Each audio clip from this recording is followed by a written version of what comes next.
आज हम देखेंगे भारतीय समाजशास्त्री और उनका क्या पर्सपेक्टिव रहा, क्या परिप्रेक्ष्य रहा, तो उसके बारे में चर्चा करेंगे। नाउ हम जिन परिप्रेक्ष्य के बारे में यहाँ चर्चा करेंगे वो है इंडोलॉजिकल, यानी कि भारत विद्याशास्त्री। हम बात करेंगे यहाँ पर मार्क्सिस्ट, यहाँ पर बात करेंगे हम फेमिनिस्ट, यहाँ पर हम बात करेंगे स्ट्रक्चरल फंक्शनिस्ट, यानी कि संरचनात्मक प्रकारीवादी, और इसके अलावा हम बात करेंगे सबअल्टर्न पर्सपेक्टिव की। तो आगे बढ़ते हैं और शुरुआत हम जो करेंगे वो करेंगे इंडोलॉजिकल पर्सपेक्टिव से। नाउ इंडोलॉजिकल पर्सपेक्टिव यानी कि भारतीय विद्याशास्त्री परिप्रेक्ष्य क्या कहता है, तो ये परिप्रेक्ष्य ये कहता है कि हमको भारतीय समाज को समझने के लिए हमको टेक्स्ट का अध्ययन करना चाहिए। हमारी जो भी टेक्स्ट हैं, जो भी हमारी पुस्तकें हैं, जो भी हमारे पुराने लेख हैं, उनका अध्ययन करना चाहिए। उदाहरण के तौर पे जैसे हम भारतीय समाज का बेहतर अध्ययन तब कर पाएंगे जब हम भारतीय वेद, पुराण, इसके अलावा जैसे हम मनुस्मृति को ले सकते हैं, मनुस्मृति, या फिर जो तात्कालिक रचनाएं हो रही थी जैसे कालिदास की हम रचनाएं अगर कुल लें, तो इन सारी चीज़ों से, इन सारे टेक्स्ट से हम भारतीय समाज का अध्ययन कर सकते हैं। और तब हमको ये पता चलेगा कि उस समय का भारतीय समाज किस प्रकार से था, क्या चीज़ें हम अध्ययन कर रहे थे, कौन कौन सी समस्याएं थी, समाज किस प्रकार से आगे बढ़ रहा था। ना जब हम बात कर रहे हैं कि हम इसमें टेक्स्ट का अध्ययन कर रहे हैं तो यह फील्ड वर्क से दूरी बना लेता है, यानी कि हम इसमें फील्ड वर्क नहीं करते। और अगर हम इसके ड्रॉबैक की बात की जाए, इसके कमियों की बात की जाए, तो इसकी कमियां यह है कि समाज के जो एलीट लोग थे, जो समाज पे एक उच्च वर्ग था, केवल उच्च वर्ग का ही प्रतिनिधित्व करता है, यानी कि उच्च वर्ग के समाज के बारे में ही बताया जाता है। दूसरा, ये सिर्फ लिटरेट लोगों के लिए था, जो कि पढ़े लिखे लोग थे वही हमको दिखते हैं, पढ़े लिखे लोग ही हमको दिखते हैं कि हम इंडोलॉजिकल प्रोस्पेक्टिव यूज कर रहे हैं, क्योंकि जो भी टेक्स्ट तब हुआ करते थे वो संस्कृत में हुआ करते थे, और संस्कृत प्रीडोमिनेंटली लैंग्वेज थी ब्राह्मण्स की। तो हम देखते हैं कि एक ऐसा प्रोस्पेक्टिव है जो कि इलीट लोगों को ही देखता है, और हमको एक सोसाइटी का पूरा अध्ययन नहीं मिल पाता, लेकिन हम एक समाज के एक बड़े तबकों की हम इस पर छोड़ देते हैं। लेकिन इसके अलावा इसकी कुछ जो हम बोल सकते हैं कि जो खासियत है वो ये है कि ये भारतीय समाज का अध्ययन कर रहा है, तो भारतीय समाज के लिए हमको इससे बेहतरीन परिप्रेक्ष्य नहीं मिल सकता, क्योंकि इसमें हम भारत के समाज को एक यूनिक समाज के रूप में देख सकते हैं, भारतीय सोशलॉजी को एक यूनिक तरीके से देख सकते हैं, जो कि हम अगर अन्य परिप्रेक्ष्यों का प्रयोग करेंगे तो उसमें हमको ये नहीं देखने को मिलेगा ना। इसके जो हिमायती थे, जो इसके जो थिंकर हैं जिन्होंने इंडोलॉजिकल पर्सपेक्टिव यूज किया है, उनमें है S.K. Ketkar, B.N. Seal, B.K. सरकार, G.S. Ghurye, Louis Duomo, K.M. Kapadia और इरावती कर्वे। और G.S. घुरिये को हम जानते हैं भारतीय समाजशास्त्र के पिता के रूप में, और हम जब भी इंडोलॉजिकल पर्सपेक्टिव का नाम लेते हैं तो G.S. घुरिये को इसके समानार्थी के रूप में मान सकते हैं। जब भी हम इंडोलॉजिकल पर्सपेक्टिव भारतीय विद्याशास्त्री परिप्रेक्ष्य का प्रयोग करेंगे तो हम G.S. घुरिये को, यानी कि गोविंद सदाशिव घुरिये को उसमें जरूर रखेंगे। इसके अलावा इरावती कर्वे, जो कि शिष्या रही हैं G.S. घुरिये की, गोविंद सदाशिव घुरिये की, और इनको हम सेकेंड जनरेशन ऑफ इंडोलॉजिस्ट के रूप में जानते हैं। इन्होंने नातेदारी पर बहुत ज़्यादा काम किया है, यानी कि किनशिप पे काम किया है। इनकी एक बुक भी है, किनशिप ऑर्गेनाइजेशन इंडिया। अब हम बात करते हैं मार्क्सिस्ट अप्रोच की, यानी कि मार्क्सवादी जो परिप्रेक्ष्य है। मार्क्सवादी परिप्रेक्ष्य क्या कहता है, तो मार्क्सवादी परिप्रेक्ष्य मार्क्स के विचारों से बहुत ज़्यादा प्रभावित है, और किस प्रकार से मार्क्स ने वेस्टर्न सोसाइटीज़ का अध्ययन किया, वेस्टर्न सोसाइटीज़ के बारे में बताया। मार्क्स जो स्वयं जर्मनी से थे तो उन्होंने वहाँ के बारे में लिखा और सारे देशों के बारे में लिखा। तो उसी परिप्रेक्ष्य का प्रयोग करते हुए हम भारतीय समाज को किस प्रकार से देख सकते हैं, तो मार्क्सियन आइडियोलॉजी में हम जो मेनली जो टर्म्स देखते हैं वो है इकोनॉमिक डिटर्मिनिज्म, डायलैक्टिक्स और कॉन्ट्राडिक्शन। नाउ इकोनॉमिक डिटर्मिनिज्म कहने का मतलब है कि समाज में जो कुछ भी हो रहा है उसका जो बेस है, उसका जो आधार है, वो आधार है इकोनॉमी, यानी कि अर्थव्यवस्था, यानी कि पैसा या मटेरियल कंडीशंस किसी भी समाज का आधार है। और उसी आधार पे सारी चीज़ें हैं, चाहे वो हम बात करें धर्म की, चाहे हम बात करें संस्कृत की, तो ये सारी, या फिर हम बात करें विचारधारा की, तो ये सारी जो चीज़ें हैं, ये इन सारी चीज़ों का आधार जो है वो क्या है, वो इकोनॉमी है, यानी कि मटेरियल कंडीशंस हैं। ठीक है। मटेरियल कंडीशंस इन सारी चीज़ों का आधार है जिस पे कि एक समाज टिका हुआ है। जिस प्रकार से मटेरियल कंडीशन, जिस प्रकार से इकोनॉमी चेंज होगी, उसी प्रकार से ये सारी समाज के और जो घटक हैं वो भी चेंज होते रहेंगे। जैसे कैपिटलिस्टिक और पूंजीपति समाज की बात करें तो उसमें जो संस्कृति होगी, विचारधारा होगी, जो धर्म होगा वो अलग तरीके से होगा। इसी प्रकार से अगर हम फ्यूडल की बात करें, सामंतवादी व्यवस्था की बात करें, तो उसमें ये सारी समाज के और घटक हैं वो परिवर्तित हो जाएंगे। अर्थात कहने का अर्थ है कि जो मटेरियल कंडीशन है समाज की, वही सब कुछ निर्धारित कर रही है। दूसरा जो मार्क्स ने अपना कॉन्सेप्ट दिया था वो है द्वंद्ववाद का कॉन्सेप्ट। तो समाज में जो भी चीज़ें होती हैं वो हमेशा एक दूसरे के प्रति द्वंद्व में रहती हैं। चाहे हम बात करें सर्वहारा या पूंजीपति वर्ग की, अगर हम पूंजीपति समाज में बात कर रहे हैं, या फिर हम बात करें किसी भी समाज में, तो हमेशा चीज़ें द्वंद्व पे रहती हैं। और जो भी नया विचार निकल के आता है या फिर जो भी नई चीज़ें निकल के आती हैं, उसकी 3 प्रक्रियाएं को हम ले सकते हैं कि पहले किसी भी चीज़ का वाद होगा, यानी कि फिर उसका प्रतिवाद होगा, यानी कि कोई चीज़ है तो उसके अपोजिट में भी कोई चीज़ होगी, और इन 2 चीज़ों से जो कुछ निकल के आएगा वो संवाद होगा और वो सबसे बेहतरीन चीज़ होगी। ठीक है, यानी कि थीसिस और एंटीथेसिस हमको मिलकर मिलता है सिंथेसिस।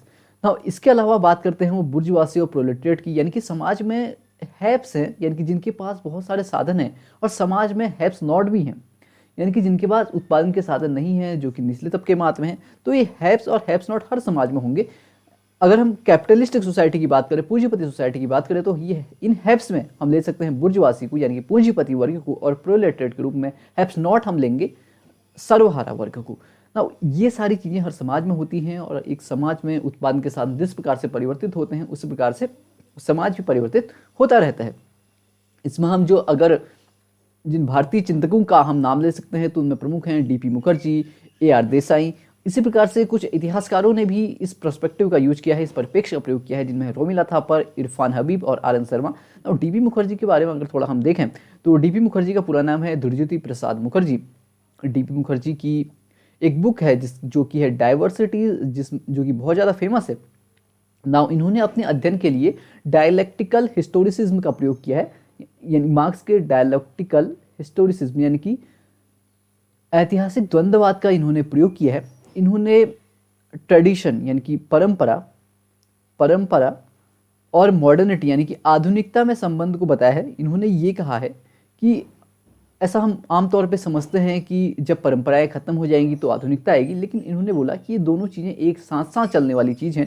ये ऐसी चीज़ें नहीं हैं कि एक चीज़ खत्म होगी तो दूसरी चीज़ आएंगी, वरन परंपरा से ही हमको आधुनिकता देखने को मिलती है। परंपरा में ही जो भी चेंजेज होती हैं, जो भी सारे परिवर्तन होते हैं, तो उसके द्वारा हम आधुनिकता की ओर आगे बढ़ते हैं। और इन्होंने बताया कि जो ब्रिटिश थे, ब्रिटिश कॉलोनियलिज्म थे, जो ब्रिटिश उपनिवेशवादी थे, उनके कारण भारत में एक नया मिडिल क्लास का इमरजेंस किस प्रकार से हुआ, जो कि सिंथेसिस था भारतीय मूल्यों का और ब्रिटिश मूल्यों का, यानी कि दोनों कल्चर्स का जब सिंथेसिस हुआ तो एक नया मिडिल क्लास हमको देखने को मिला।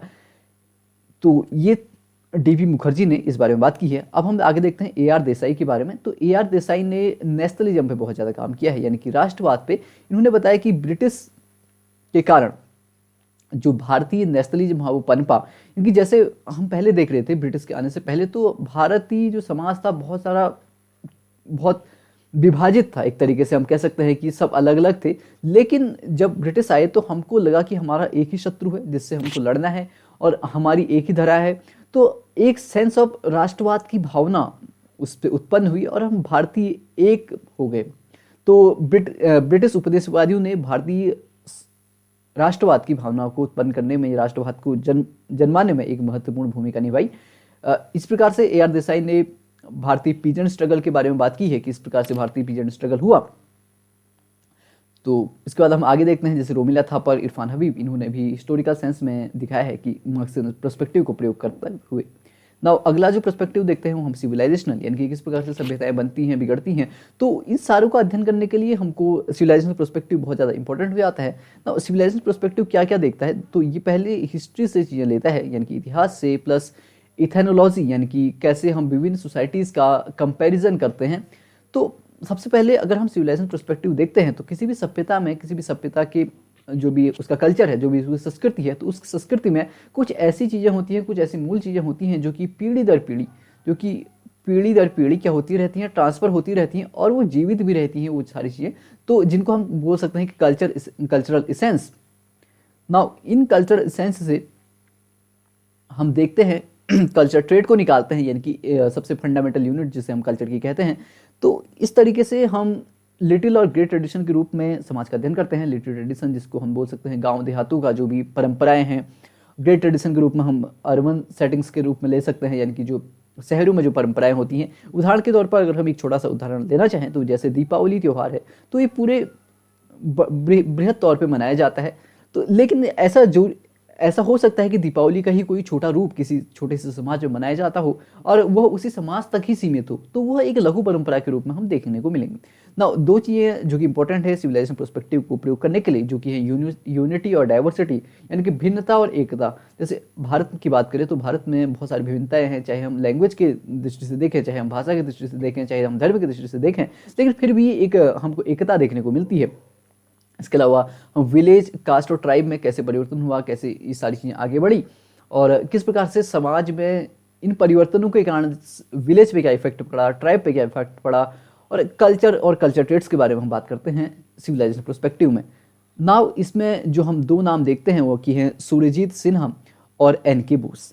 सुरजीत सिन्हा ने जो अध्ययन किया था वो था भूमिज ट्राइब पे अपना अध्ययन किया था, भूमिज जनजाति पे अपना अध्ययन किया था। साथ साथ इन्होंने एक कॉन्सेप्ट दिया है जो कि है राजपूतीकरण, यानी कि राजपूताइजेशन का कॉन्सेप्ट दिया है कि कैसे जो अन्य जातियां थी वो राजपूतों की तरह इमिटेट कर रही थी, जैसे उनके राजपूतों की जैसे परंपराएं थी उन्हीं के अनुसार चलने का एक प्रयास कर रही थी। इनका एक मुख्य कार्य है जो कि है ट्राइबल कास्ट कंटिन्यूम, यानी कि कहने का अर्थ है कि जो ट्राइब है यानी कि जो जनजाति है और जो जाति है, हम ऐसा नहीं कह सकते कि यहाँ तक जाति है और यहाँ से जनजाति शुरू हो जाती है, ये एरिया जनजाति का है और ये एरिया जाति का है। वरन वो कहते हैं कि दोनों साथ साथ चलने वाली प्रक्रियाएं हैं, हम इनको दोनों को अलग करके नहीं दे सकते, परंतु एक कंटिन्यूम में इन दोनों को देख सकते हैं। अब हम बात करते हैं एन.के. बोस की। तो एन.के. बोस की बात की जाए तो एन.के. बोस गांधीयन फिलोसफी से बहुत ज़्यादा प्रभावित हैं, यानी कि एक गांधीवादी के तौर पर हम इनको ले सकते हैं। और ये एक ऐसे समाज की भी कल्पना करते हैं जो कि यूटोपियन हो, यानी कि एक इतना आदर्श समाज जो कि वास्तव में न हो सके। एन.के. बोस ने मुंडा और ओरांव इन जनजातियों का अध्ययन किया है। साथ ही इन्होंने सिन्हा जाति पर अपना अध्ययन किया है और बताया है सिन्हा जाति पे अपना अध्ययन किया है और बताया है कि कैसे इनके संबंध किससे थे, ईस्ट इंडिया कंपनी यानी कि ब्रिटिशर से कैसे संबंध थे ना। इन संबंधों के कारण क्या हुआ कि जो इनका ट्रेडिशनल ऑक्यूपेशन था, जो परंपरागत इनका व्यवसाय था, वो छूटने लगा और इसमें कैसे इनके डिवीजन ऑफ लेबर यानी कि श्रम के विभाजन में किस प्रकार से परिवर्तन हमको देखने को मिला और यहाँ पर जो ट्रेडिशनल ऑक्यूपेशन थे, जो परंपरागत व्यवसाय थे, वो कमजोर पड़ते हुए